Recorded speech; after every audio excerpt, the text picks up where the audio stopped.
Bonjour à tous, heureux de vous retrouver sur Le Turf TV pour notre émission quotidienne consacrée au Quintet Plus et au 5-5. Mon invité du jour, Éric Brosselin du journal Week-end. Bonjour Éric. Salut Philippe, bonjour à tous. Alors ce vendredi, direction Pau avec le prix Annie Hutton, une épreuve pour 5 ans et plus sur les 4000 mètres. Je vous rappelle que ça sera une épreuve sur le steeple.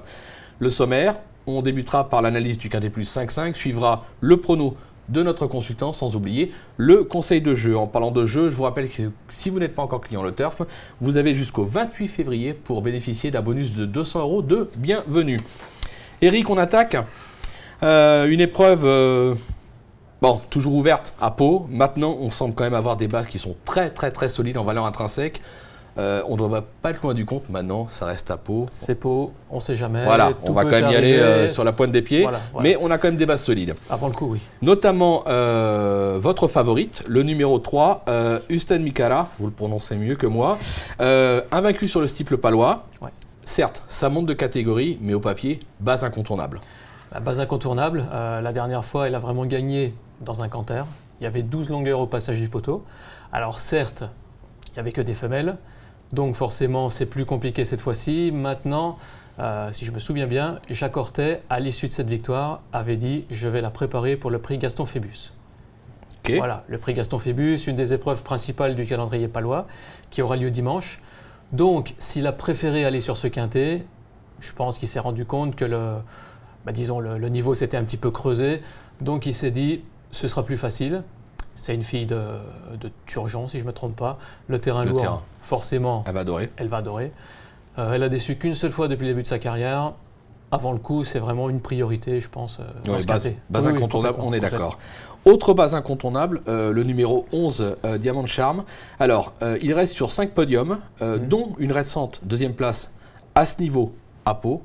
Là aussi, on ne peut pas lui reprocher grand-chose. Tout à fait. Et je préciserai même 5 podiums sur le steeple. C'est-à-dire c'est un cheval qui n'a jamais déçu sur le steeple. La dernière fois, c'était son premier quintet. J'ai beaucoup aimé son dernier kilomètre, puisqu'il est vraiment venu en progression. Donc je me répète un petit peu par rapport à la dernière fois, mais c'est une tactique que j'aime beaucoup à Pau. Il a été battu après lutte. Lui aussi est un adepte du terrain lourd. Je pense qu'il va défendre pleinement ses chances et lutter une fois encore activement pour la victoire. D'accord. En troisième position, on a retenu le numéro 4, Tom Rowley. Alors, seulement 2 sorties en 2013, mais 2 succès, dont un sur le steeple de Pau, extra, entraînement Arnaud Chaillet, incontournable aussi. Bah oui, Tom Rowley, c'est un cheval qui a quand même fait l'objet d'une certaine estime dès le début de sa carrière. Il a connu un an d'absence ensuite, ce qui explique pourquoi il n'a couru que 2 fois la saison dernière. Il a effectué une rentrée au mois de novembre. Il a gagné d'entrée de jeu devant Usten Mikara, mais c'était sur les haies. Par la suite, il a prouvé que le steeple de Pau ne le dérangeait absolument pas. Et justement, avant de vous laisser continuer, on a le dernier succès de Tom Rowley sur le steeple de Pau. Là, on est à l'entrée du dernier tour. Enfin, là, on entre dans la ligne droite. La ligne droite, voilà. Et on voit Tom Rowley qui est contre la lisse extérieure. On a juste à ses côtés Manaus Opera qui est à l'opposé. Qui est à l'opposé. Voilà. Kayanoura, Kazakh bleu toc rouge, qui attaque. Ouais. Et le cheval qui ne court pas aujourd'hui, dont Alexandro, qui est deuxième, là, qui est dans le dos de Tom Rowley. Tom Rowley, facile. Tom Rowley sur la plat, facile. Grosse supériorité. Kayanoura, bonne note. Belle prestation, juste battu à la fin pour la deuxième place. Et Manaus Opera qui se défend, un petit peu plus loin, mais qui se défend pas mal. C'est une bonne 4e place. Mais bon, Tom Rowley, au-dessus du lot. Oui, on l'a compris, sur cette performance, difficile de ne pas l'imaginer. Et je vois pas tellement comment les 2 autres pourraient prendre leur revanche, même si Kayanoura est avantagé au poids. Ouais. Maintenant, franchement... Je suis pas sûr que ça suffira. On est d'accord. Vu l'impression visuelle, ça semble quand même difficile d'envisager une revanche. C'est clair. En 4e position, alors un cheval qu'on aurait peut-être pu placer plus haut en valeur intrinsèque, l'As, voilà de Nio. Il a gagné semi-classique à Auteuil, un groupe 3.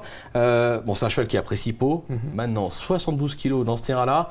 C'est peut-être la chose qui vous fait reculer un petit peu. C'est mon bémol, complètement. 72 kg dans ce terrain-là, va vraiment falloir aller au bout. Maintenant, comme vous l'avez dit, il a remporté le prix Pépin Vaste à Auteuil au mois de mars de l'an dernier, si je ne me trompe pas.